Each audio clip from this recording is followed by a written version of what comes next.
अगर आप एक बिगनर हो और ये जानना चाहते हो कि ईटीएफ में सबसे बेहतरीन ईटीएफ कौन सा है और उस ईटीएफ के अंदर कौन सा वो ईटीएफ है जिसमें हमें वाकई काम करना चाहिए, जिसकी लिक्विडिटी अच्छी है और सब कुछ अच्छा है। और अगर आप बिगनर हो तो इस वक्त निफ्टी को लेके आप भी काफ़ी संकोच में होंगे कि निफ्टी का क्या होना है, क्या यहाँ से निफ्टी और नीचे चले जाएगी, यहाँ पे सपोर्ट लेगी, ऊपर की तरफ जाएगी। बहुत सारे ऐसे विचार आपके मन में होंगे। तो आज मैं अपनी एक राय देना चाहूँगा, अपना एक ओपिनियन बताना चाहूँगा। मानना नहीं मानना, समझना नहीं समझना, वो आपके हाथ में है। क्योंकि आज से 3 से 4 हफ्ता पहले मैंने कह दिया था कि निफ्टी इस बार पुराने हाई को ब्रेक करेगी, जो हमेशा 25,500 600 के आसपास जा जाके घूम रही थी, उसको उसने ब्रेक किया। और जिस दिन उसने ब्रेक किया, मैंने जो है आप लोगों के सामने आकर अपने जितने भी स्टूडेंट हैं उनको भी मैंने मैसेज किया व्हाट्सएप पे कि ये बुल ट्रैप है, ज़रा संभल के, कहीं ऐसा ना हो कि लपेट लिए जाओ। क्योंकि निफ्टी एक बार जब लपेटती है ना तो खींचती कम है और पटकती ज़्यादा है। यानी 10 बार पटकेगी तो एक बार गिनती करती है, आदमी की हालत पतली हो जाती है।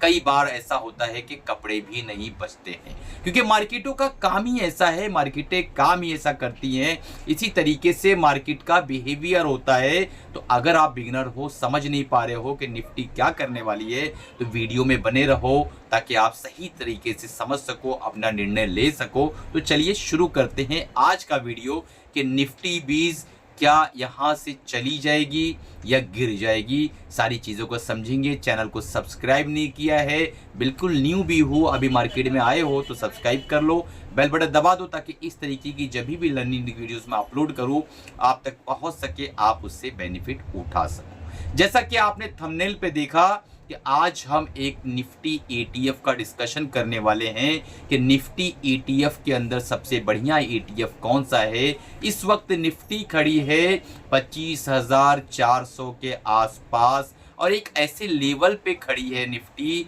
जहां पर अगर आप देखें तो 50 दिनों का एक्सपोनेंशियल मूविंग एवरेज का सपोर्ट लेते हुए एक ग्रीन कैंडल निफ्टी बना रही है। अब जब चार्ट पर जाकर देखोगे तो आपको क्लियर कट ये चीज़ दिखाई देगी। तो इसका क्या मतलब है और इसका जो मेजर सपोर्ट है वो कहाँ पर है और क्या ये वहाँ तक टच कर सकती है क्या, इन सारी चीज़ों को इस वीडियो में हम समझने वाले हैं। तो निफ्टी अगर अच्छे खासे बुल रन में है, पहले समझ लो कि टेक्निकल भाषा कैसी होती है। अगर निफ्टी जो है छोटे टाइम फ्रेम के करेक्शन में जा रही है तो यूजुअली वो 50 एक्सपोनेंशियल मूविंग एवरेज पे सपोर्ट लेके ऊपर की तरफ चलना शुरू हो जाती है। लेकिन अगर ये मेजर करेक्शन में जा रही है, यानी लंबे टाइम फ्रेम के करेक्शन में जा रही है, जैसा कि आपने देखा निफ्टी ने डबल टॉप बनाकर वीकली टाइम फ्रेम में एक रिवर्सल दिखाया है, नीचे की तरफ आ रही है। तो अगर ये मेजर करेक्शन में जाना चाहती है, जिसकी संभावना मुझे कम लग रही है, लेकिन आपको अपने फाइनेंशियल एडवाइज़र से राय मशवरा लेके ही निर्णय लेना होगा। क्योंकि मैं कोई फाइनेंशियल एडवाइज़र नहीं हूँ, मैं एक छोटा सा एक ट्रेडर हूँ जो सिखाने की प्रयास करता हूँ। जो भी मुझे नॉलेज है इतने सालों में, वह आपको बिल्कुल फ्री में यूट्यूब पर आके समझाने की, सिखाने का प्रयास करता हूँ। तो यहाँ पर लॉजिक ये है कि अगर मेजर करेक्शन में जा रही है निफ्टी तो ये जो है 50 exponential moving average daily time frame के तोड़ देगी। अभी हम ईटीएफ पे आने वाले हैं, सारी बातें होगी, थोड़ा धैर्य रखो, सब्र रखो। अगर पेशेंस नहीं है ना आपके अंदर तो फिर समझो आप कितना भी बड़ा टेक्निकल एनालिसिस का ज्ञान लेकर बैठो, मार्केटों से आप पैसा नहीं बना पाओगे। क्योंकि मार्केटें आपके पेशेंस का, आपके बिहेवियर का और आपके इमोशनल जो इंटेलिजेंस होता है उसका पैसा देती है, ना कि आपको टेक्निकल एनालिसिस सीखने का यहाँ पे आपको जो है विजडम मिले। आज इस वीडियो के अंदर आप जान जाएंगे कि अगर निफ्टी का ईटीएफ आपको चूज करना है तो मैं हमेशा निफ्टी बीज ही क्यों कहता हूँ। जैसा कि हमेशा मैंने आप लोग को समझाया है और मेरे ईटीएफ के जो स्टूडेंट्स हैं उनको भी मैं समझाता हूँ कि ईटीएफ का मतलब है एक्सचेंज ट्रेडेड फंड। यानी आप एक्सचेंज के अंदर इसको खरीद भी सकते हो और बेच भी सकते हो। इसके अंदर स्टॉक की तरह बिल्कुल रोमांच भी रहता है और साथ में म्यूचुअल फंड की तरह सेफ्टी भी रहती है।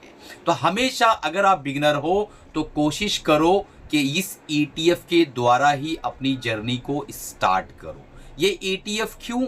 क्योंकि इसके अंदर लिक्विडिटी बहुत ज़्यादा है। इसका एसेट अंडर मैनेजमेंट 50,700 करोड़ के आसपास का है। बहुत बड़ा AUM है इसका और एक्सपेंस रेशियो जो इस वक्त है 0.04%, लगभग नेग्लिजिबल है। अब आप सोच रहे होंगे कि ये एक्सपेंस रेशो क्या होता है। एक्सपेंस रेशो जिस तरीके से म्यूचुअल फंड के अंदर एग्जिट लोड होता है, बिल्कुल उसी तरीके से ETFs के अंदर एक्सपेंस रेशो होता है। तो निफ्टी 20 का एक्सपेंस रेशो इंतहाई कम है। आगे मैं इसी वीडियो में मैं अपना थॉट प्रोसेस बताने वाला हूँ, निफ्टी का क्या मेजर सपोर्ट है वो भी बताने वाला हूँ और एक बहुत ही बेहतरीन स्ट्रैटेजी भी बताने वाला हूँ कि अगर आपको बिल्कुल ज़ीरो नॉलेज है तो किस तरीके से ETF के द्वारा आप स्लोली विजडम की तरफ जा सकते हो। तो चलिए आगे बढ़ते हैं। इसका अगर आप जो है PE देखें तो 22 के आसपास है और निफ्टी 20 का जो करंट मार्केट प्राइस चल रहा है 288 के आसपास चल रहा है। अब आपके मन में एक सवाल आ रहा होगा कि सर इसका जो रिटर्न कितना है, इतना बड़ा ETF है, इतना अच्छा ETF है निफ्टी का, तो इसका रिटर्न क्या है? तो रिटर्न पर हम जाएंगे, उससे पहले इसका मेजर सपोर्ट देख लेते हैं। 270 के आसपास का इसका मेजर सपोर्ट डेली चार्ट पर निकल कर आ रहा है और 288 पर ये इस वक्त ट्रेड करता हुआ नजर आ रहा है। यानी यहां से बड़ी आसानी के साथ 270 तक भरी पहुंच सकता है। भाई नहीं पहुंचेगा तो गाली वाली मत देना, सब्र कर लेना। अगर आपने सब्र कर लिया समझो आपका बर्दाश्त का मादा थोड़ा सा बढ़ गया है और आप मैच्योर ट्रेडर हो गए हो। मुझसे अक्सर पूछते हैं कि सर आप हमेशा पलटी क्यों मार लेते हो? पलटी इसलिए मार लेते हैं क्योंकि हमें मार्केट के हिसाब से चलना है। मार्केट को मेरे हिसाब से नहीं चलाना है। मार्केट को तो मेरे गांव का सरपंच भी अपने हिसाब से नहीं चला पाया है, तो मैं कैसे चला सकता हूं या आप कैसे चला सकते हो? इसलिए जब जब मार्केट पलटी मारे तुरंत आप पलटी मार लो, क्योंकि अगर आपने पलटी नहीं मारी तो मार्केट आपको उलट पलट कर रख देगी। मार्केट एक जो है इमोशन है, मार्केट एक जज्बा है, मार्केट एक कलेक्टिव विजडम है। मार्केट कोई जानवर इंसान नहीं है जिन पर आप कब्जा कर लोगे। मार्केट एक ऐसी चीज है जिसे आपको देखकर उसके पीछे पीछे चलना है। मार्केट एक बहुत बड़े समाज की सोच है, बहुत सारे एक ट्रेडर्स हैं, उनके इमोशंस है, तो उसको कैसे नियंत्रण में करोगे? घर के 5 अफराद, घर के 5 लोग तो कब्जे में हमारे आते नहीं है, मार्केट कैसे आएगी भला ये बताओ। अब एक साल का जो इसका रिटर्न है मात्र 5 से 6% का रिटर्न है, जो कि एक इंडेक्स के हिसाब से काफी कम है। लेकिन अगर आप 3 साल का रिटर्न देखें तो 13% का कैगर बना के निफ्टी ने दिया है और अगर आप 5 साल का देखें 17% का बम्पर कैगर बना के निफ्टी 20 ने दिया है। इसके अंदर कौन कौन से स्टॉक्स है, ढेरों सारे लिस्ट है, बहुत सारे नाम है, नाम मैं लेता चलूं लेकिन कोई बाय सेल रिकमेंडेशन नहीं, अपने फाइनेंशियल एडवाइजर मशवरा लेके काम करना। HDFC बैंक है, रिलायंस है, ठीक है, और ICICI है। बहुत सारे ऐसे एक लिस्ट बनी हुई है, जाकर आप देख सकते हैं। कुछ आप भी मेहनत करिए और मुझे एक कमेंट जो है बताइए, सवाल का जवाब दीजिए, क्या निफ्टी 20 के अंदर आपका भी निवेश है?